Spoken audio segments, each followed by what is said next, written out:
আপনাদের খবরের কারণে আমি আমার দেওরকে ধরে পাওয়া গেছে। ধন্যবাদ আপনাদেরকে। গতকাল আমরা নিখোঁজের সংবাদ দেখিয়েছিলাম।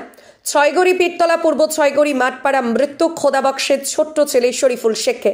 সেই ছেলেটিকে দীর্ঘ 17.5 ঘন্টার পর খোঁজ পাওয়া যায় মুর্শিদাবাদের গুধিয়া এলাকা থেকে। আমাদের খবরের জেরে, শুধু আমাদের খবরের জেরে নয় দর্শক, আপনাদের ভূমিকা পালনের জন্য, কারণ আপনার শেয়ার জন্য নিখোঁজ শরীফুল শেখকে পরিবার পেয়ে খুশিতে আত্মহারা হয়ে ওঠে।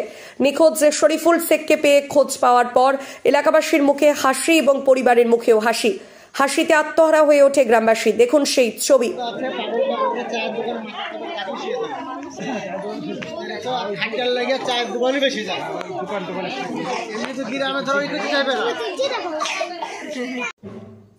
দর্শক, আপনারা আমাদের এএস বাংলা চ্যানেলটিকে একটি লাইক ও শেয়ার করতে ভুলবেন না।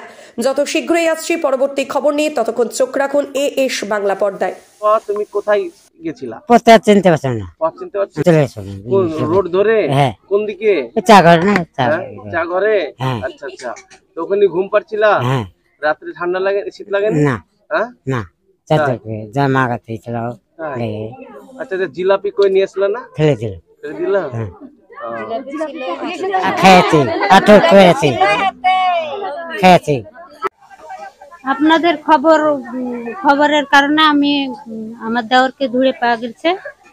তো আমার দেওর ওই গুধিয়াতে একটা চায়ের দোকানে ছিল, যে ওরা ওখান থেকে মোবাইলে ফোন করে ফোন নাম্বার ধরে বলা হয়েছে, দিয়ে খবর পাওয়া যাওয়ার পর আমরা খোঁজ পাওয়ার পরে আবার ছবি পাঠালছে।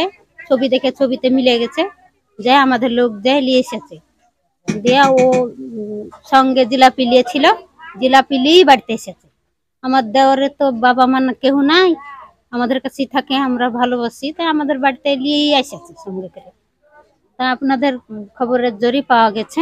ধন্যবাদ আপনাদেরকে।